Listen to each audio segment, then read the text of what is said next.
สุดงามยามแลงแดนแห่งอิสลามผู้พ่อป่าดงคงพานาเป็นนาอ้อมจอมดอกไม้สับสนแสงสะอ้อนส่งกลิ่นหอมหวนสุดสาดทั้งมวลมีสีเสรีห่วงสามัคคีเป็นพี่น้องเดียวต่อสู้เดียวสร้างสีใหม่เมฆมืดผ่านไปสีสดใสเข้ามาแทนที่ดินแดนแห่งนี้สุดที่ลำคาเลือดนักโลกไม่พาแดงทั่วเป็นโลก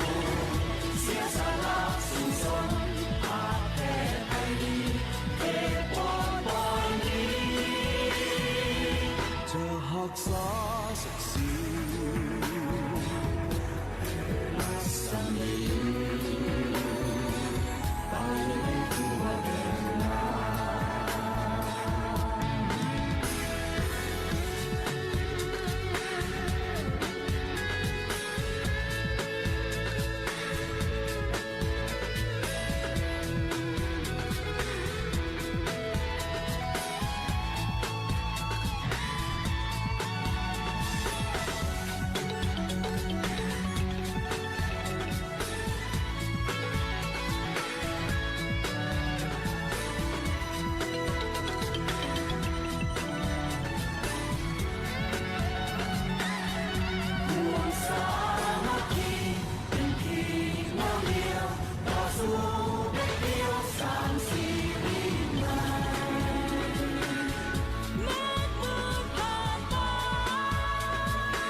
สามี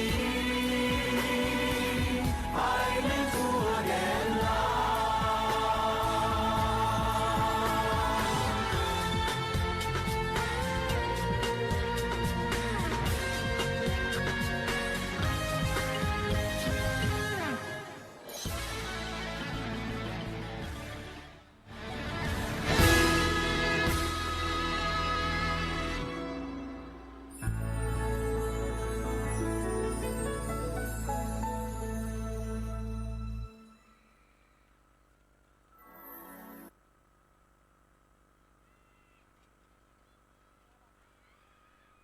ชาวนอขอเสียงตบมือดังๆให้